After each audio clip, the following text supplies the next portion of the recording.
Amém. Glória a Deus. Vamos abrir as nossas Bíblias. A primeira carta de Paulo aos Coríntios. Nós lemos parte do capítulo 1. Vamos ler agora parte do capítulo 2. Inicialmente nós lemos o capítulo 1, do verso 1 ao 9 e depois do 18 ao 31. Agora nós vamos ler o capítulo 2. Amém, irmãos? Diz assim o texto: Eu, irmãos, quando fui ter convosco, anunciando-vos o testemunho de Deus, não o fiz com ostentação de linguagem ou de sabedoria, porque decidi nada saber entre vós, senão a Jesus Cristo e este crucificado. E foi em fraqueza, temor e grande tremor que eu estive entre vós. A minha palavra e a minha pregação não consistiram em linguagem persuasiva de sabedoria, mas em demonstração do Espírito e de poder, para que a vossa fé não se apoiasse em sabedoria humana, e sim no poder de Deus.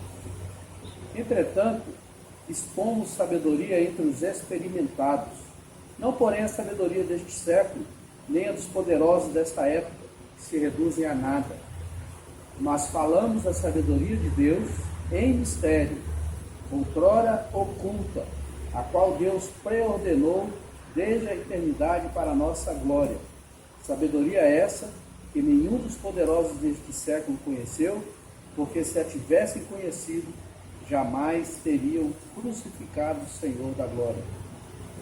Mas como está escrito, nem olhos viram, nem ouvidos ouviram, nem jamais penetrou em coração humano o que Deus tem preparado para aqueles que o amam. Mas Deus nos revelou pelo Espírito, porque o Espírito a todas as coisas perscruta, até mesmo as profundezas de Deus.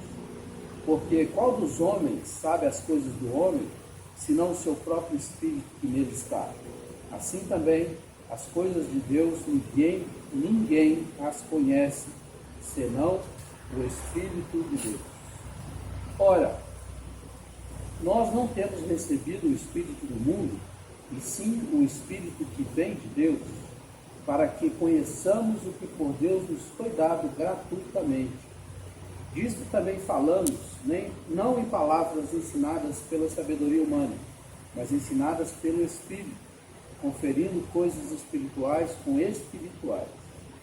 Ora, o homem natural não aceita as coisas do Espírito de Deus, porque lhes são loucura, e não pode entendê-las, porque elas se discernem espiritualmente. Porém, o homem espiritual julga todas as coisas, mas ele mesmo não é julgado por ninguém. Pois quem conheceu a mente do Senhor que o possa instruir? Nós, porém, temos a mente de Cristo. Amém, irmão? Amém. O apóstolo Paulo, na primeira vez que ele esteve em Atenas, ele estava lá aguardando Tito e alguns dos seus auxiliares para eles darem prosseguimento naquela viagem missionária. E enquanto ele estava ali, a cidade ainda não tinha sido evangelizada, não havia ainda ninguém pregado o evangelho ali, né, naquela região da Grécia. E enquanto ele estava ali aguardando a chegada dos irmãos, ele começou a andar pela cidade. Ele ia pela cidade, geralmente ele ia nas sinagogas primeiro, para falar para os judeus, conversar com os judeus, e depois ele saía visitando a cidade. Nessa cidade foi diferente, por quê? Porque ele ainda não estava com a sua equipe toda, então ele estava ali sozinho, e o apóstolo se sentia muito fortalecido quando ele estava com a sua equipe. Então ele resolveu apenas andar pela cidade. E ele ficou abismado de ver quantos templos para adoração de deuses pagãos, deuses que não são deuses de verdade. E ele via quase todo canto, toda esquina, em toda rua, tinha um templo. Para o Deus X, para o Deus Y, para o Deus isso, o Deus aquilo. E ele ficou abismado de ver a religiosidade das pessoas. A gente sabe que os judeus, os gregos, me perdoe, os gregos, eles são mestres em sabedoria humana. Todas as filosofias que inclusive inundavam o mundo no tempo de Cristo, né? O estoicismo, o epicurismo, o platonismo, né? E várias outras filosofias de sabedoria humana nasceram dos gregos e se espalharam pelo mundo. Então eles tinham muita sabedoria humana, eles conheciam de tudo. Alguém diz que os gregos eram mais sábios do que os egípcios na antiguidade. E de fato, a cultura grega espalhou-se pelo mundo e dominou o mundo inteiro daquela época. Tanto que naquela época a língua grega era a língua mais falada. A língua grega era mais falada dentro de Israel do que o aramaico. Nessa época o hebraico já tinha morrido, né? Já era uma língua morta.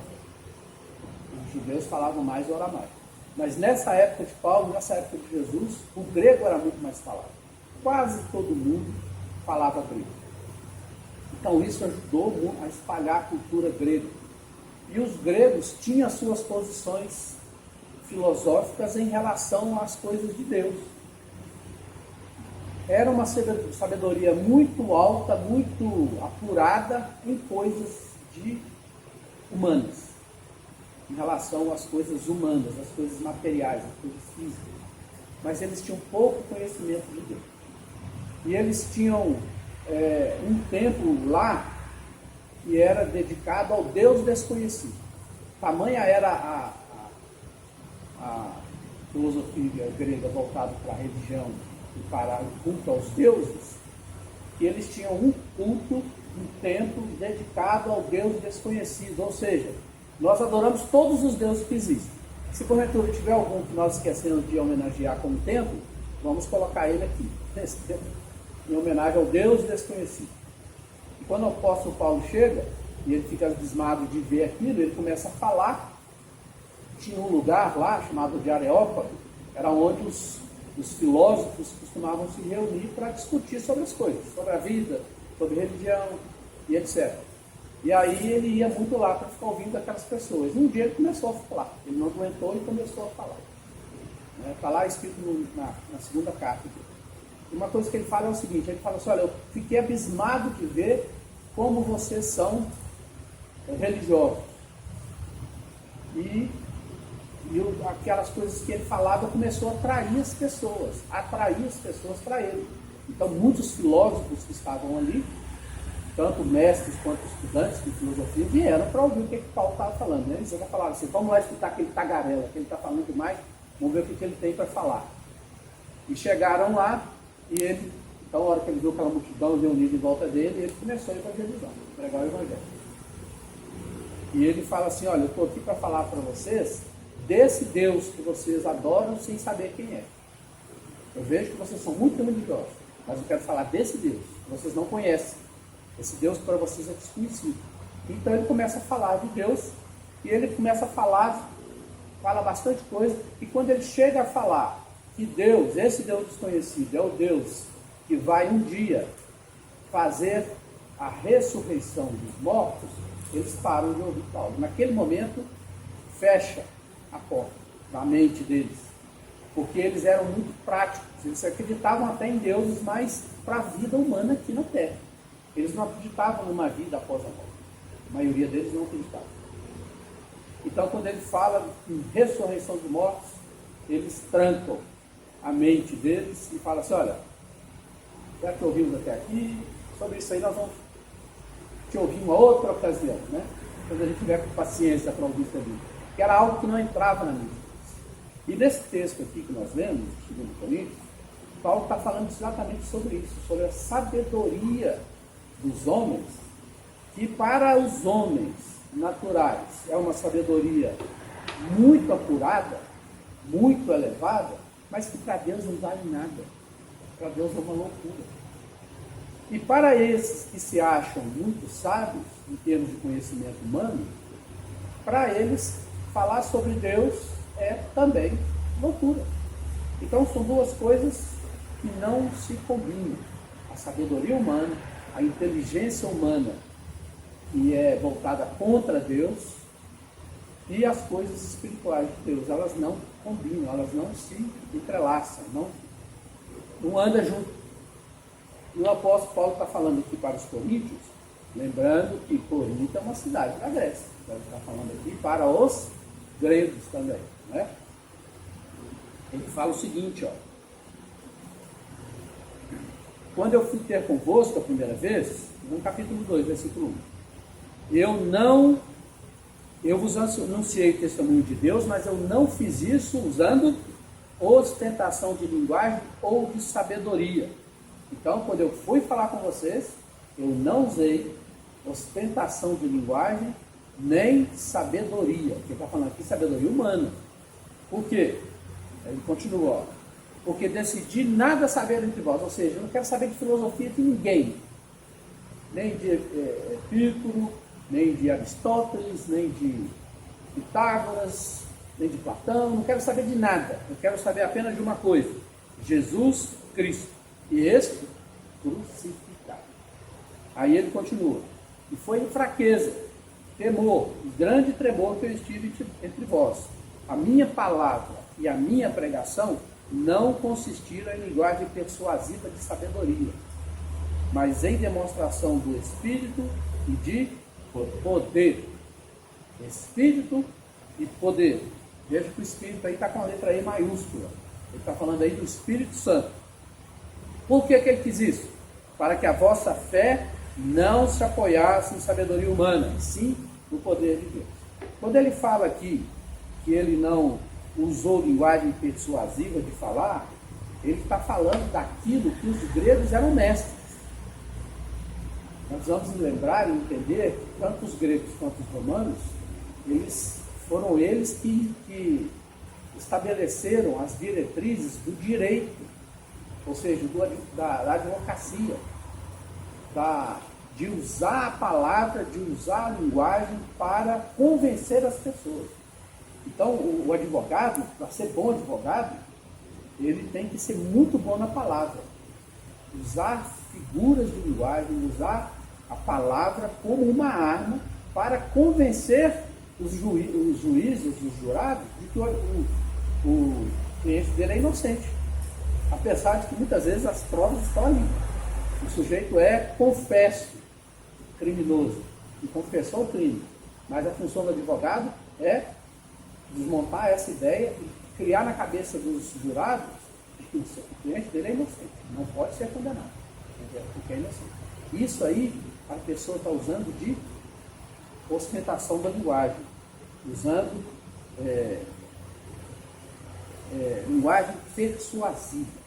E o apóstolo Paulo fala, não, eu não vim fazer isso aqui, eu vim aqui para falar para vocês no Espírito e no poder de Deus, para que a fé de vocês não se apoie em sabedoria humana, mas no poder de Deus.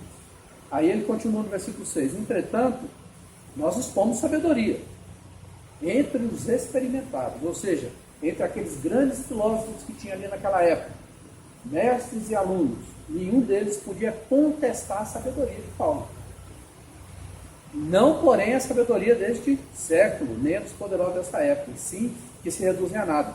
Mas falamos a sabedoria de Deus, em mistério, outrora oculta, a qual Deus preordenou desde a eternidade para a nossa glória. Sabedoria essa que nenhum dos poderosos deste século conheceu, porque se a tivesse conhecido, jamais teriam crucificado o Senhor da glória. Então, ele está falando aqui sobre a sabedoria, porque ele usou para com os gregos, para com os coríntios e outros mais, mas uma sabedoria divina, que trouxe para eles algo que eles não conheciam, que era muito superior à sabedoria humana, à sabedoria grega, à filosofia grega. Então ele fala assim, nem olhos viram, nem ouvidos ouviram, nem jamais penetrou em coração humano o que Deus tem preparado para aqueles que o amam. Então, como eu estava dizendo, a sabedoria grega, a filosofia grega, ela tem o seu foco principal na vida humana na Terra. Ela não se preocupa com a vida após a morte. Porque para muitos deles não existia isso. A pessoa tinha que viver bem, era aqui. Quando acabasse essa vida aqui, acabou. Ele morre igual um passarinho, como eles diziam. Morre igual um cachorro. Morreu, acabou. Não tem vida além da morte. E o apóstolo Paulo, então, usa a sabedoria de Deus para mostrar que não é assim. E aí ele fala que Deus tem algo para nós, na nossa vida futura, que nenhum ouvido humano, nenhuma sabedoria humana podia alcançar. Aí ele fala no versículo 10, mas Deus nos revelou pelo Espírito. Ou seja, essas coisas que a sabedoria humana, por mais inteligente que ela seja, não alcança do nível espiritual, Deus nos revela pelo Espírito. Revela para quem? Revela para aqueles que amam a Deus e que foram despertados pelo Espírito Santo. Vamos entender isso mais um pouquinho. Olha só. Porque qual dos homens sabe das coisas do homem, senão o seu próprio Espírito que nele está? Assim também as coisas de Deus, ninguém as conhece, senão o Espírito de Deus. Ora, nós não temos recebido o Espírito do mundo, e sim o Espírito que vem de Deus, para que conheçamos o que por Deus nos foi dado gratuitamente. O apóstolo Paulo está dizendo aqui o seguinte, que existem dois Espíritos que atuam. Dois Espíritos. Um Espírito do mundo, que é esse que domina a filosofia grega, é esse que domina a sabedoria humana. Esse Espírito, não é à toa que ele é chamado de Espírito, porque ele é um Espírito. Mas ele visa manter o homem preso no mundo físico, apesar de ser um Espírito. Ele não quer que o homem acorde para as coisas espirituais.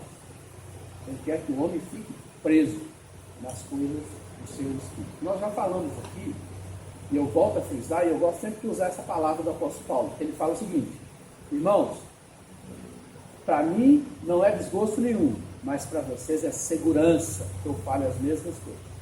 Ou seja, nós já falamos aqui que o homem foi criado por Deus, um ser espiritual, mas que também é ligado ao físico. Ou seja, o homem é composto de corpo, alma e espírito. Quando o homem pecou contra Deus lá no Jardim do Éden, o espírito do homem ficou inativo, inoperante, como se ele tivesse adormecido. E a alma que surgiu no momento em que Deus soprou o espírito do homem naquele corpo, que ele modelou de barro, ele soprou o espírito no homem, surgiu a alma, porque o espírito diretamente com o corpo não faz liga. O espírito não age diretamente sobre o corpo, a não ser o espírito de Deus. Mas o espírito humano, ou qualquer outro espírito, seja de anjo, seja de demônio, não pode agir direto no corpo, porque são duas coisas antagônicas. Precisa da alma. E quando Deus soprou o espírito no homem, surgiu a sua alma. Sua alma veio à existência. O que a alma do homem faz? Ela deve ser governada pelo Espírito e ela traduz as mensagens, as ordens. Ela faz uma espécie de ligação do Espírito com o corpo. Essa é a função da alma do homem. É na alma do homem que reside as emoções, inteligência. A inteligência tem uma parte no físico, tem uma parte na alma e tem uma parte muito maior também no espírito. Então, é a alma que faz essa ligação entre o espírito e o corpo físico do homem. Quando o homem pecou contra Deus, o espírito do homem adormeceu.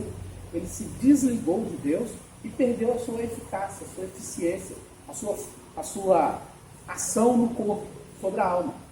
E a alma dominou, a partir daí passou a dominar sozinha o corpo. Ela não recebe mais ordem do espírito do homem. Ela passou a dominar sozinha o corpo do homem. E ela se tornou tão forte que ela criou uma barreira, uma resistência, que nós chamamos de carne, da vontade da carne, para o espírito. Então o espírito do homem ficou ainda mais inativo do que ele já era quando no momento do pecado. Para que o homem acorde para as coisas de Deus, ele precisa ser tocado pelo Espírito Santo. O Espírito Santo precisa ir lá e acordá-lo, mexer com ele, para ele voltar à vida. E como que isso funciona? Funciona da seguinte maneira: a palavra de Deus, ou seja, a Bíblia, ela é falada no ouvido da pessoa, no ouvido físico. A alma entende o que está sendo falado. E o espírito do homem também escuta aquilo que é falado. Ou ele lendo com seus próprios olhos. Ou alguém falando, pregando, ele escuta. E aí o espírito dele é despertado. Ele acorda para ver as coisas que estão acontecendo. E aí vai depender de como ele vai reagir a essa palavra para ele voltar à vida. É aquilo que Jesus chama de nascer de novo. Quando ele escuta a palavra, entende, aceita aquilo como palavra de Deus, e o Espírito Santo vai fazendo uma obra no espírito dele, até o momento que ele acorda definitivamente, toma uma posição, e aí ele pode receber o Espírito Santo. Então, não é algo que acontece de uma hora para outra. É algo que vai acontecendo no processo. Esse despertar do Espírito do homem. É um processo que vai acontecendo. Tudo isso é baseado na palavra de Deus. Na parábola de Jesus sobre o semeador, a gente entende muito bem. Os irmãos já ouviram isso, já leram essa passagem várias vezes. Onde Jesus fala que o semeador sai a semear. Ele vai jogando semente. Isso aí é o Espírito Santo comunicando aos corações humanos. Quando a Bíblia fala de coração humano, ela está falando do Espírito do homem. Então é a palavra de Deus, o Espírito Santo, levando aquela mensagem para o Espírito do homem. E acontece, aqueles tipos de terreno que recebe a palavra, é um tipo de espírito humano recebendo a palavra. Tem alguns que recebem e ela não chega a produzir efeito nenhum, porque o diabo vem e tira antes. Jesus fala isso muito bem na parábola. Os irmãos devem lembrar. O primeiro tipo de terreno, que a semente é lançada, quando ela cai no chão, o diabo vem e tira. É triste isso, mas isso acontece. A pessoa não tem um coração receptivo para a palavra. Ela está totalmente bloqueada. E a Bíblia diz claramente que quem bloqueia é o diabo. Existe um outro segundo tipo de terreno ali, que está falando então do espírito do homem. Ele é como aquela semente que cai no lugar rochoso, que tem pouquíssima umidade. A semente cai ali e começa a brotar. Começa a querer sair os brotinhos, mas aí tem pouca umidade, logo sai o sol, aquela umidade pouquinha que tinha seca, e a semente morre, ou seja, não chega nem a começar a produzir nada. Existe outro tipo de terreno em que a semente cai, ela brota, começa a crescer uma plantinha, mas outras coisas que estão em volta, espinhos, moicas, crescem mais rápido e abafam a semente. E aí aquela plantinha que está ali, não recebe a luz do sol, morre também. E finalmente existe um tipo de terra, de coração, de espírito humano, que recebe a palavra, ela brota, ela cresce uma planta e cresce tanto que produz fruto. Então, quando um espírito humano recebe a palavra desse jeito, que a semente brota, nasce uma planta, ela cresce, amadurece, produz fruto, essa pessoa é a que nasceu de novo. Esse espírito que estava morto, perdão, é que nasceu de novo. Os outros ficaram no meio do caminho. Quando Hebreus, se eu não me engano, capítulo 8 ou capítulo 4, fala do perigo da pessoa ouvir a voz de Deus, experimentar as coisas espirituais e depois rejeitar, está falando de um desses tipos aí que não chegaram à maturidade. Está falando daquele que chegou à maturidade e nasceu de novo. Esse que nasceu de novo não morre mais.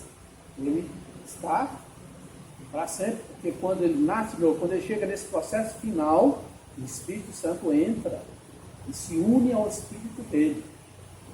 Então não é no início, quando ele começa a ouvir, quando ele começa a dar atenção, começa a ser despertado, que o Espírito Santo entrou na vida dele e já se uniu com ele, não. É no final do processo. Entenderam, irmãos? Precisa ficar bem claro. Então, quando o apóstolo Paulo fala aqui, no versículo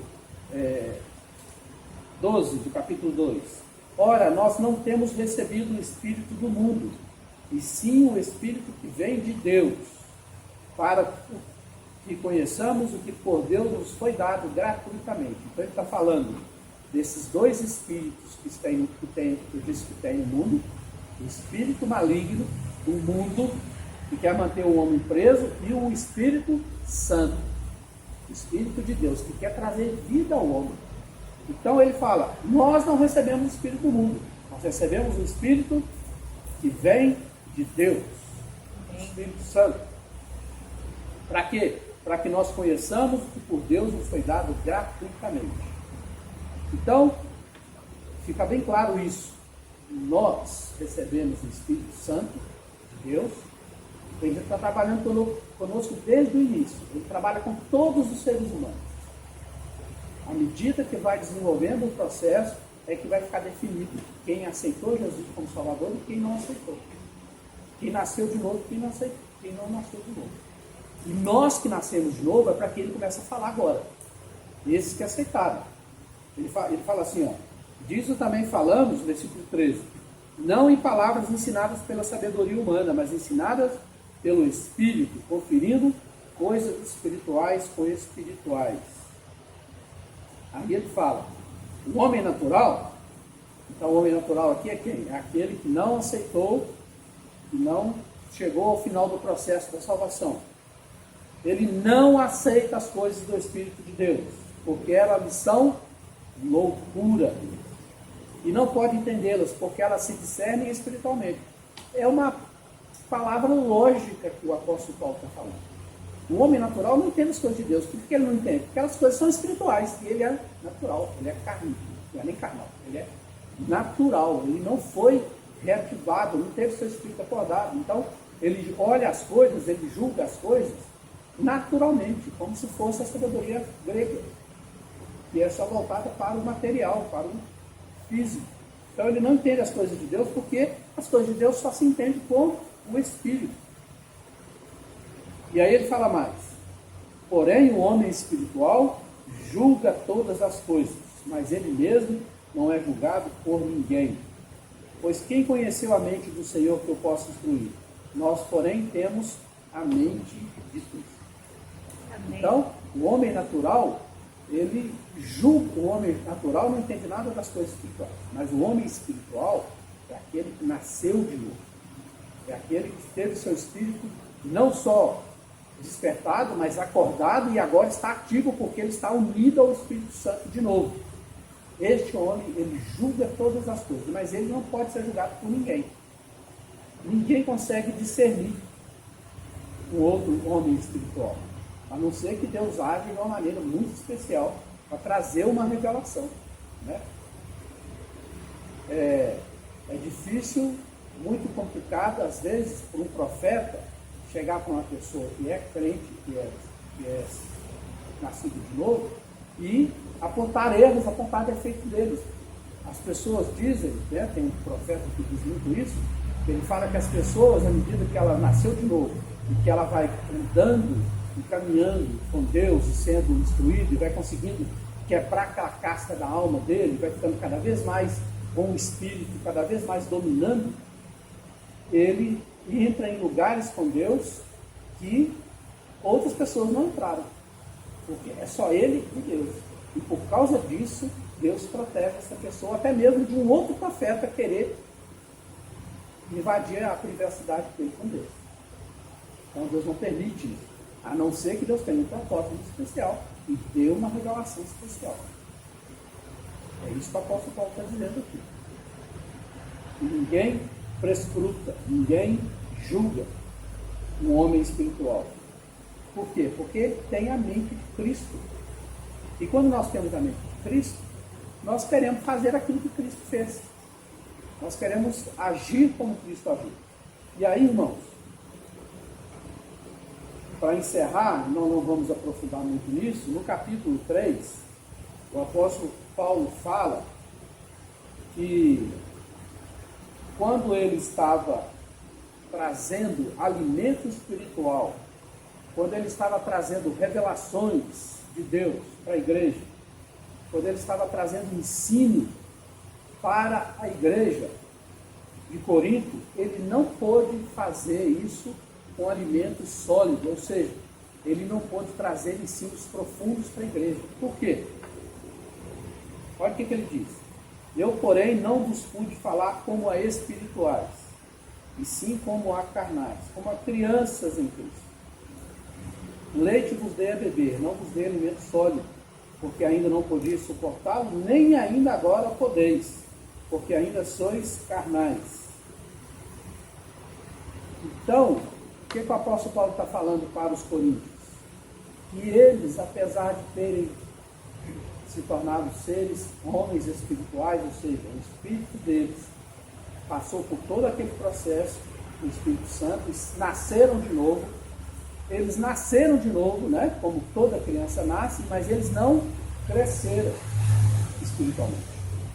Aquela casca da alma deles continua intacta, continua ainda prendendo o espírito do homem que está ali dentro, associado ao Espírito Santo, mas que não consegue romper, não consegue sair dali. Por quê? Porque todos nós, quando nascemos como crianças. Nós precisamos desenvolver e crescer e nos tornarmos adultos. Espiritualmente isso também é válido. Quando nós nascemos neste mundo como crianças espirituais, como bebezinhos em Cristo. Precisamos crescer. E como nós crescemos? Conhecendo cada vez mais, estudando cada vez mais, recebendo alimento. No início só leitezinho, papinha, depois vai crescendo, né, até podemos, como adultos, comer comida sólida. Os coríntios não conseguiram passar dessa parte. Eles ficaram naquela vida de bebês espirituais, como Paulo fala, crianças em Cristo. E ele chama esse tipo de crente carnal. Homem carnal. É espiritual porque tem o Espírito Santo, nasceu de novo, mas é carnal no sentido de viver ainda presos, aprisionados dentro da sua própria alma. Quem domina ainda é a alma. Eles não permitiram ainda que o espírito deles se libertasse e passasse a dominar a alma. E aí o que ele ensina a partir daí é que nós devemos crescer espiritualmente. E é aqui que nós vamos encerrar. O apóstolo Paulo ensina que todos nós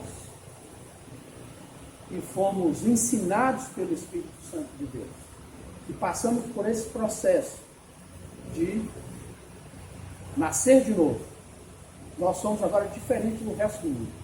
Nós somos seres que estamos voltados para as coisas espirituais, mas nós não podemos ficar como criancinhas espirituais, temos que crescer. Alguém disse certa vez, e eu gosto muito dessa ilustração, imagine você com seu filho. Quem aqui tem filho pode imaginar bem, quem não tem também pode imaginar. Imagine você ter um filho, uma criancinha, e não existe nada mais gostoso, nada mais bonitinho desse mundo do que um nenenzinho pequenininho.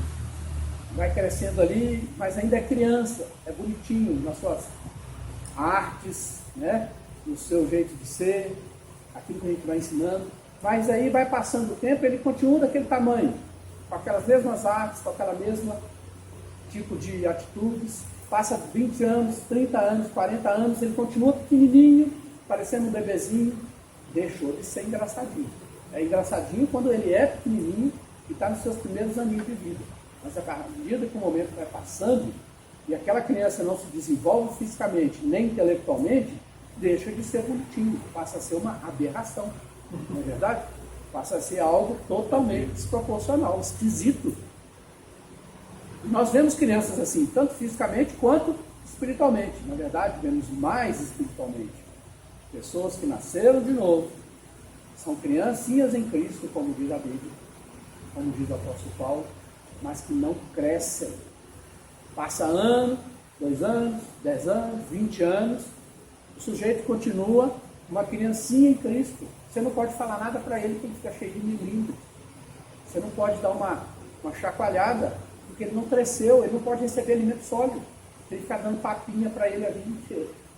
É terrível isso, irmão. É uma aberração espiritual. Não está certo. O que a Bíblia nos ensina aqui é que nós temos que crescer, evoluir espiritualmente falando. Não do jeito que os espíritas falam, mas do jeito que a Bíblia fala. Nós temos que crescer no conhecimento da palavra de Deus e crescer também, espiritualmente falando, amadurecendo espiritualmente. Como Paulo fala, né?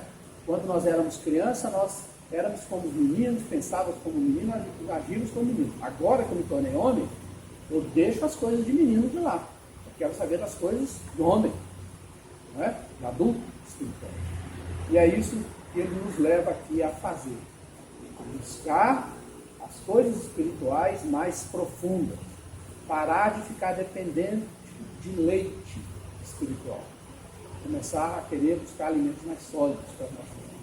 Porque é assim que Deus pode nos usar. Para o serviço humano, uma criança não pode ser usada. Porque é criança, não tem estrutura física, não tem estrutura psicológica, não é? Não tem capacidade ainda para entender e executar trabalho de adulto. Assim é o crente espiritual, carnal, a criancinha em Cristo. Ela não pode ser usada por Deus para fazer trabalhos importantes que ele tem para fazer na sua obra. Por quê? Porque a pessoa não tem estrutura espiritual. Não tem conhecimento, não tem sabedoria, não tem maturidade espiritual. E nós precisamos crescer nisso. Amém? Eu estou falando isso para os irmãos e para mim também. Eu também preciso crescer, deixar de ser criancinha, deixar de ser bebê espiritual e me tornar um adulto útil ao meu Senhor. Amém. Que Deus nos abençoe.